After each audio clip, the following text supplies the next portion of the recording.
you know, and I was thinking about weapons in post-apocalypse type situations. You know, like when you see in the movies and TV shows, whenever they have a post-apocalypse society, people always have, you know, like bows and crossbows. Usually crossbows, I noticed. I was thinking about that, like, it's supposed to be, you know, because the society has collapsed and you can't buy things, you know, anymore. But they always use arrows that are professionally made. You know, they don't usually have their own arrows that they made. They're usually like store-bought arrows from like a sporting goods store. So if you can get arrows, why can't you get like shotgun shells? You know what I mean? Although I guess it's probably more that you can reuse the arrows. You know what I mean? You don't usually see them do it, but I guess you can pluck it out of there and reuse it. As long as you can get back wherever your arrows went, you can get them. You can't really like dig out a bullet out of somebody and put it back in the gun. So I guess that's the idea. Strangely enough, I don't have a crossbow. You'd think I would, but I don't have a crossbow. You know what would be good, actually? Because, I mean, what are the chances of you actually being able to get your arrows back? You know what I mean? Especially, seems like it'd be hard to kill somebody with an arrow. You know what I mean? Maybe if you hit them, like, in a vital spot. And then, like, what if you miss, you know, and you gotta get the arrows? What would be best is, like, primitive weapons like rabbit sticks, boomerangs, things like that, you know?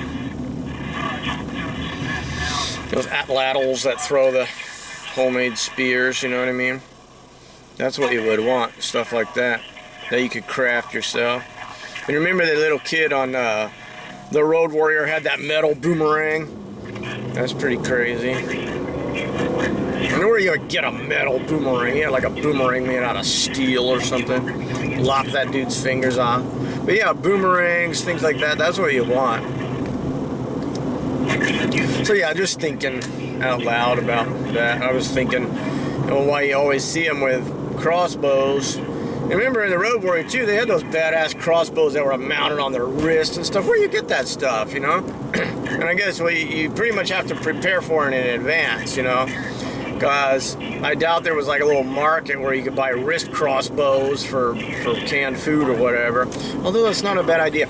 And canned food, that's a good currency. And I was thinking too, cigarettes is a good currency. I don't smoke anymore, but maybe get like a carton of cigarettes. Although I hear cigarettes are expensive these days. That's currency just for today. But you know, motherfuckers, it'd be giving you just about anything you want for a pack of cigarettes after a couple of weeks or months of not having any cigarettes. So, cigarettes, I need a crossbow and I need a few cartons of cigarettes. Why do I not have this stuff? You know what I mean? So yeah, just like I said, thinking out loud. I think it's interesting too that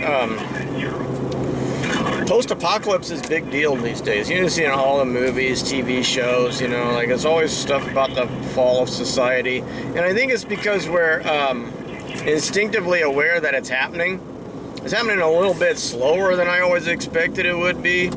But it seems like shit is just falling apart. It's just taking a really long time to do it, you know what I mean? So you have time to get wrist crossbows, cigarettes, things like that. So yeah, like I keep saying and then interrupting myself, I'm just kind of thinking out loud about that. I saw those arrows and made me think, like, where did they get them? You know what I mean? But yeah, and that's it for now. I'm gonna get out of here.